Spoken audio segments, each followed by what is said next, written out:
Boa noite, gente. Meu nome é Júlia Penteado. Eu tô aqui com o João Cunha para a gente apresentar o assunto de biomecânica do ciclo da marcha na corrida para o nosso seminário de biomecânica no Departamento de Educação Física. Pode começar, João.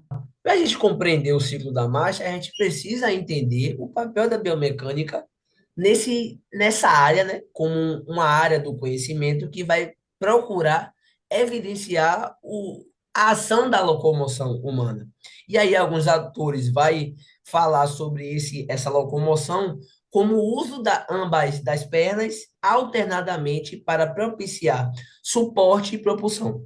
E através disso, alguns autores eles vão falar e vão caracterizar o ciclo da marcha como duas fases, que é a fase de apoio e a fase de balanço. Mas para a gente entender a fase de apoio e entender a fase de balanço, a gente precisa compreender o conceito de passada, que é um movimento completo que vai desde quando esse membro avaliado, seja ele direita ou esquerda, toca em contato com o solo, com o calcanhar, e faz todo esse ciclo de apoio, depois o de balanço e quando ele toca novamente. Então, isso é caracterizado como uma passada. Vamos lá. A fase de apoio em si é a fase quando esse pé está em contato com o solo. Esses dois pés estão em contato com o solo.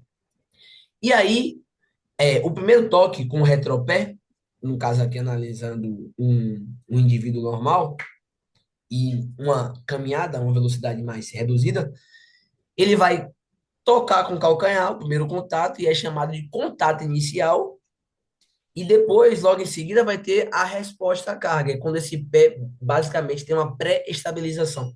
Logo em seguida, esse apoio médio, assim como é caracterizado, essa fase onde esse pé se estabiliza completamente.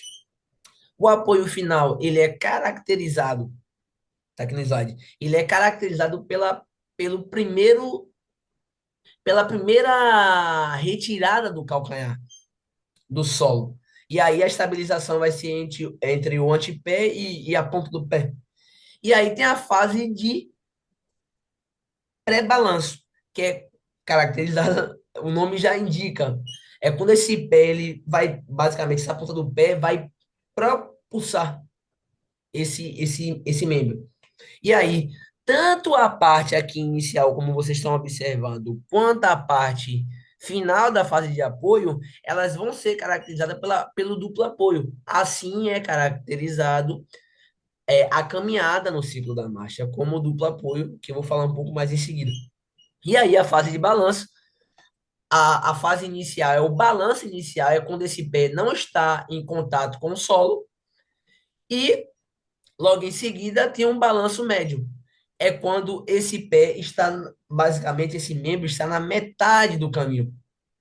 E aí tem um balanço final, que é basicamente o movimento que antecede esse toque do calcanhar e a fase do movimento do apoio. Beleza? Vamos lá. Para a gente entender um pouco mais, nosso foco é corrida, mas a gente precisa diferenciar o ato de andar e o ato de correr. O ato de correr ele vai ser caracterizado, como eu falei um pouco atrás, como duplo apoio, porque esse pé ele sempre vai estar em contato com o solo, seja ele o analisado ou não, beleza? Já na fase de corrida, é caracterizado por duplo voo, porque é uma fase que não possui no ato de caminhar.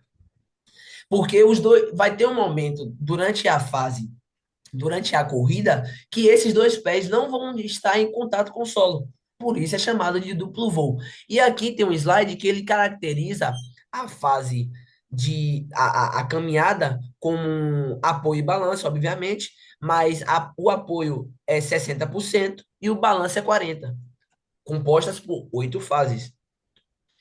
Já aqui na corrida, essa velocidade já é aumentada, quase um pouco mais de 3 vezes mais. E aí, basicamente, há uma inversão de valores aqui, onde 70% vai ser composta pelo balanço e 30% por apoio em um ciclo que vai conter 4 fases, sendo uma delas a parte do duplo voo. Vamos lá. Para a gente dar início ou dar segmento a nosso seminário, a gente precisa compreender alguns componentes desse ciclo. O mais importante, quizá, é a velocidade, que é mensurada por metros por segundo. Então, é quanto você se desloca por segundo. Então, quanto você se desloca, quantos passos você dá durante aquele determinado tempo, que aqui no caso é um segundo. E aqui a gente pode analisar um pouco da diferença entre a caminhada e o tiro, que é quando esse indivíduo ele vai correr em uma velocidade máxima, ou então no sprint, que é caracterizado de tiro e sprint, é basicamente a mesma coisa. A frequência da passada, que é mensurada por hertz, e é quantas passadas você dá por segundo. Então, quantos ciclos você faz com aquele membro a ser analisado por segundo. Tem o comprimento da passada, que é a largura ou a distância ou o tamanho desse passo completo, que a ser analisado da passada, que é o comprimento é mensurado por metros. E tem a cadência, que é o número de passos por minuto. E aí, um fator aqui, quando a gente, para aquelas pessoas que têm relógio que conseguem mensurar, o relógio vai mensurar lá a cadência através do ppm. E aí, muitas vezes eu me ficava me perguntando o que é ppm, e através da biomecânica eu fiquei sabendo que é o passos por minuto, que é basicamente a cadência que você dá. E aí, nesse slide aqui, esse indivíduo começa andando, e ao passar do tempo que ele vai aumentando a velocidade da marcha, ele vai aumentando também o comprimento da passada e a frequência da passada, que obrigatoriamente vai fazer com que esse indivíduo ele se desloque mais rápido, entende? Vamos lá. E aí temos formas de otimização e prevenção do ciclo da marcha. E aí o objetivo dessa prevenção é fazer com que a marcha seja mais eficiente, segura, fluida e com menos risco de lesão. Para isso, é muito utilizado o fortalecimento muscular através de treinamento resistido, por exemplo, em academia. E aí o objetivo é fortalecer esses músculos que participam da marcha em si, principalmente na corrida, como quadríceps, gastrocnêmio, isotibiais. E aí, não menos importante, a mobilidade articular também é muito importante. Principalmente o fator de você alongar e fazer a mobilidade antes da corrida. E também depois é muito importante. Eu vou trazer daqui a pouco um dado que comprova isso. Além do alongamento com regularidade. Não é só fazer o alongamento antes e depois da corrida. Tem que ter uma regularidade para você ter uma prevenção mais segura e uma otimização muito melhor. E o uso adequado de tênis, que minha colega Júlia vai falar um pouco mais, inclusive sobre o Nike Pegasus, que é meu xodó. Vamos lá. E para isso, os fatores que otimizam a corrida são vários, mas aqui eu trouxe um artigo muito importante que eu achei muito bom do pessoal lá da Federal de Minas Gerais, que vai analisar os fatores que geram essas lesões, ok? E aí, basicamente, o teste foi feito com 150 voluntários mais ou menos. E aí, chegando já na conclusão, um dos fatores que mais aumentaram o risco de lesões, é o aumento da frequência semanal, basicamente, que é muito importante, de forma incorreta, para deixar bem claro. E o alongamento mostrou-se ser um fator de proteção contra a ocorrência de contusões. Então, o fato do alongamento barra mobilidade antes da corrida, depois da corrida e com regularidade foi um fator preponderante para que essas lesões sejam diminuídas, sendo que foram avaliadas dois grupos, o grupo lesão e o grupo sem lesão. E aí, o aumento da frequência semanal de treinos e a prescrição indiscriminada foram um dos principais fatores que otimizaram essas lesões. E aí, vou dar a palavra agora à minha amiga Júlia e vamos lá. Gente, eu vou falar agora aqui um pouco dos tipos de pisada. Bom, a definição exatamente do que é um tipo de pisada é a forma como o pé toca o solo. E isso vai influenciar tanto na distribuição de impacto, né, do seu corpo, quanto na eficiência mecânica. Existem três tipos de pisada. Júlia, tem alguma certa? Não, não tem nenhuma certa. Cada pessoa vai ter um tipo de pisada. Existe a forma como você vai administrar esse tipo de pisada para a corrida. Ou seja, qual é o seu objetivo e como é que você vai alcançar ele. E com esse tipo de pisada, você vai ajudar a você mesmo a saber mesmo como você vai aperfeiçoar a sua corrida. Bom, existe a pisada neutra, que basicamente ela faz uma leve pronação, mas é bem pequena, após o contato com o solo. Então, basicamente, o seu pé fica reto, assim, enquanto você toca o solo. A pisada pronada, ela já faz um giro para dentro, após o contato com o solo. Então, eu vou trazer depois a parte de como essas pisadas influenciam biomecanicamente, no nosso corpo, ok? Mas agora explicando a definição mesmo. Ela vai fazer um giro para a parte de dentro. Enquanto a pisada supinada, ela vai fazer um giro durante o contato com o solo, ela vai fazer um giro para fora. Além desses tipos de pisada, tem qual vai ser o primeiro contato, né? Então, aqui é o pé. Quando é retropé, quando o calcanhar toca primeiro, vai ser chamado retropé. Quando toca a parte aqui central, se chama médio pé, a parte plantar. E quando toca a parte do metatarso, a parte da frente, o nome é antepé. Pode mudar o slide para mim, por favor? Tipos de pisada e como elas influenciam biomecanicamente durante a corrida, ok? Bom, como eu já disse, cada pessoa vai ter um tipo de pisada, então ela vai influenciar de certa forma no nosso corpo.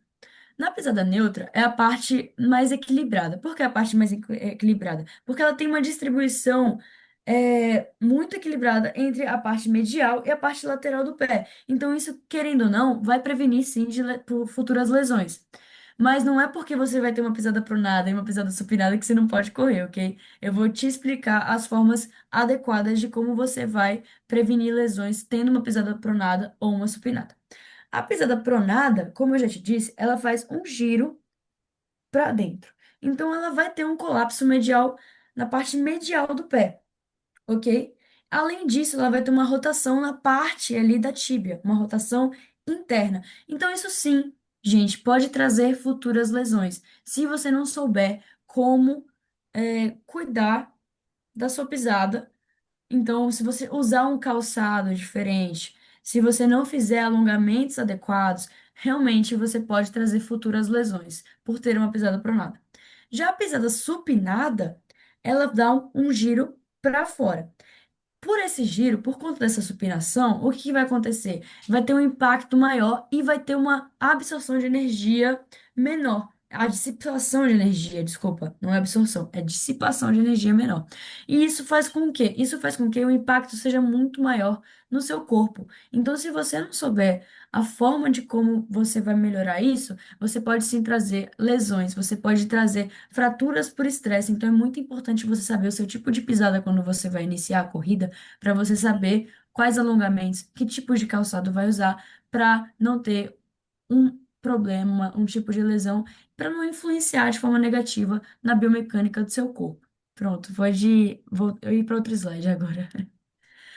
Gente, por isso que agora eu vou trazer muito importante para a corrida, o papel dos calçados na biomecânica da corrida. Porque os que são os calçados? Hoje em dia a gente vê muito por aí, um monte de gente falando sobre vários calçados e como eles influenciam, e você realmente precisa entender um pouco sobre calçados para você iniciar a corrida. Porque o que os calçados eles fazem? Eles vão ter muitas funções de absorção de impacto, de estabilidade de movimento, de eficiência da passada, da proteção mecânica. Eles vão ajudar você a não ter lesões. Mas é muito importante você saber que tipo de calçado é para você. Por isso que é importante você saber suas pisadas e é muito importante você saber também qual calçado é importante para você. Bom, tipos de calçados. Calçados neutros, eles são indicados para uma pisada neutra. O exemplo foi que o João Cunha tem, o Nike Pegasus. Ele vai ajudar, então, para pessoas que têm o tipo de pisada neutra e também podem ajudar para pessoas supinadas. Calçados de estabilidade são para pronadores, ou seja, eles vão alterar um pouco mesmo dessa questão da pronação. Eles vão tirar um pouco disso, porque uma pronação excessiva pode trazer uma lesão. Então, eles vão ter um reforço na parte medial, que é justamente a parte que pode trazer um problema, e eles vão reduzir esse excesso de pronação. Já calçados supinados, ou seja, que eles vão girar o pé para fora, que eu falei no slide passado? O que a pisada supinada tem de problema? Que elas não têm dissipação de energia muito grande. Além disso, elas têm um impacto muito grande. Então, como é que eu vou dissipar essa energia? Aumentando o solado. Ou seja, geralmente esses calçados para supinadores, eles possuem maior amortecimento. Ou seja, eles vão te dar uma dissipação de energia maior. Aí tem os calçados que são utilizados por pessoas que realmente entendem mais sobre corrida, que são os maximalistas, com solas altas e bastante acolchoadas. Então, eles são muito bons para essa absorção de impacto, mas tem a questão do problema do quê? Seu pé vai ficar muito mais tempo no solo, ou seja, vai abaixar um pouco a sua velocidade. Se você for um maratonista que visa a parte de velocidade, já não acho muito interessante. Aí, os minimalistas, eles têm pouco amortecimento, ou seja, ele é muito bom para quem quer muita velocidade. Mas e aí? A questão de impacto. Então tem que tomar cuidado para os supinadores. Mas realmente é para quem visa o quê? Maior velocidade. E tem o que eu falei dos calçados não indicados, né? Você não vai ver uma pessoa por aí correndo de All-Star. Por quê? Porque o All-Star tem um solado reto. Ele não vai tirar o impacto ali da corrida. Ele não vai ajudar as suas articulações. Ele não vai ajudar em nenhum tipo de pisada. Ou seja, ele não é nem um pouco bom para pessoas que tendem a visar correr. Não é nem um pouco bom. E nem um pouco responsivo. Agora, E nem um pouco exatamente. responsivo. Exatamente. Por exemplo, João falou aqui que ele tem uma pisada supinada, só que o Nike Pegasus ajuda bastante nele. Eu acho que, por exemplo, eu acho que o Nike Pegasus ele deve ajudar um pouco nessa questão dele tirar um pouco dessa supinação, né? Então Isso. depende muito do seu tipo de pisada, sabe? Depende muito da forma como você vai correr. É muito importante você ver isso para você iniciar e não iniciar com algum machucado, é, ou iniciar com algum tênis que vai te machucar depois. Então é muito importante você saber disso. Pode ir para outro slide. Bom, gente, e para finalizar, correr descalço é bom? Bom, correr descalço, ele vai influenciar na biomecânica do corpo humano? Bom, na minha opinião, correr descalço não é muito bom. Por quê? Hoje em dia a gente tem muita tecnologia atrelada à corrida. Ou seja, a gente sabe muito bem que calçado utilizar, porque ele é bom pra gente. Então, quando você corre descalço, você tem um problema de aterrissagem, porque naturalmente você não vai colocar o calcanhar no chão. Você já deu aquele trotinho rápido? E você já percebeu se você coloca o calcanhar no chão? Muito provavelmente não, porque ele reduz, né, a questão, ele fica com medo, para falar a verdade. O seu corpo, naturalmente, ele fica com medo, de colocar o retropé. E aí vai ser uma aterrissagem de antepé, médio pé. Só que ele traz o quê? Essa aterrissagem de antepé e de médio pé. Ele traz um impacto maior na parte de panturrilha e no tendão de Aquiles. Então, para quem nunca correu, imagina começar a correr descalço. E você vai ter, além disso, de muita sobrecarga, você vai ter uma ativação muscular muito maior. Então, para alguém que nunca correu, começar a correr descalço, isso vai impactar, obviamente, na questão de fortalecimento de músculos. Porque, nossa, Júlia, isso é bom? Não necessariamente, porque você vai iniciar já de uma forma muito difícil. Então, às vezes, isso pode trazer ainda mais lesões. Não acho muito interessante. É, então, sim, pode trazer benefícios, essa é a verdade. Pode sim trazer benefícios, em questão de percepção corporal, melhora da técnica da corrida, fortalecimento. Só que você tem que entender que não é muito interessante iniciar de uma forma difícil. Ninguém vai pegar o nível 10 de algo e começar pelo nível 10. Não, você vai começar pelo nível 1. Eu trouxe aqui um exemplo de um ganhador de maratona das Olimpíadas que ele ganhou descalço. Descalço. João Cunha, eu acho que ele pode falar até um pouco melhor, né? Sabe um pouco melhor do que eu. Né, João? Você Isso. sabe, né? O Abebe Bikila, na verdade, ele foi o primeiro negro maratonista a ganhar uma medalha de ouro olímpica. Nossa, eu não Então, sabia. Que legal. no meio do trajeto, ainda teve um defeito, né, com o calçado dele na época. Por isso que a maioria das fotos que é demonstradas hoje em dia, como essa aqui, é ele descalço. Aí tu pensa, pô, ele correndo descalço, é, porque ele perdeu o solado durante o processo. Então, Mas mesmo você vê assim, conseguiu mesmo, ser o 01, o primeiro colocado. você vê que mesmo assim ele conseguiu ganhar, mas você vê que ele não iniciou descalço. Então, realmente é essa questão de realmente poder trazer muitas lesões. Bom, basicamente foi isso, gente. Essa foi a nossa apresentação. João, ainda tem algo a acrescentar? Não, só queria falar que foi uma infelicidade para a gente, para todos nós seres humanos praticantes de corrida, né? Aqueles que praticam corrida e tal. A morte do Abel Bikila foi muito precoce, ele morreu com 41 anos, se não me engano, 40 anos. Então, tipo Nossa. assim, basicamente que é o auge, né? Basicamente, eu já vi um estudo relacionado a maratonistas que o auge dos maratonistas é ali com 35, 37 anos, então ele tá um pouco depois do auge, ele estava no É, auge e sim, infelizmente sim. morreu e não sei qual foi a causa. Então tá aqui a imagem para a gente encerrar essa apresentação do próprio Abebe chegando na linha de chegada. Bom, gente, muito obrigada por ter acompanhado até aqui, viu? Agora, espero que vocês tenham melhorado um pouco desse conhecimento. Espero que a gente tenha trazido um pouco desse conhecimento para vocês, viu? Tchau, tchau. Tchau, tchau.